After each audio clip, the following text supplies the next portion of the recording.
Ladies and gentlemen, I have a statement here which perhaps Mr. Salinger could hand out. I'll read it.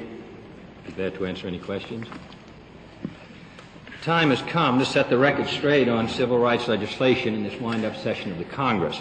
All the senators joining me in this statement, as well as many others sharing these views, support effective civil rights legislation.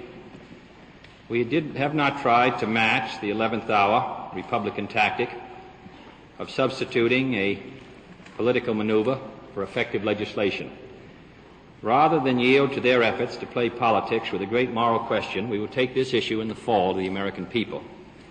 The Republican leadership of the Senate knows full well that under the parliamentary situation of these final crowded weeks of the special session, and in the political atmosphere of rancor that developed, no significant civil rights measure could have passed. This same political atmosphere has also prevented action on a farm bill and on adequate minimum wage, housing, health care for the aged, and education bills. But progressive legislation has not been the aim of the Republican leadership.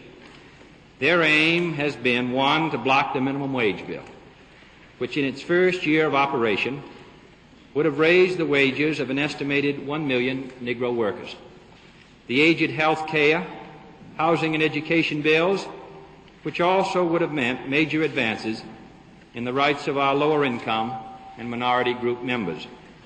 A majority of Republicans voted against the minimum wage bill.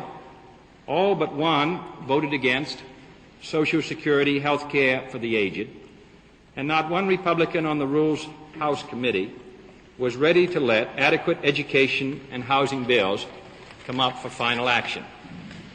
Two, to embarrass the Democratic Party, which can point with pride not only to a more meaningful platform, but to the only record of legislative achievement in this field in over 3/4 of a century.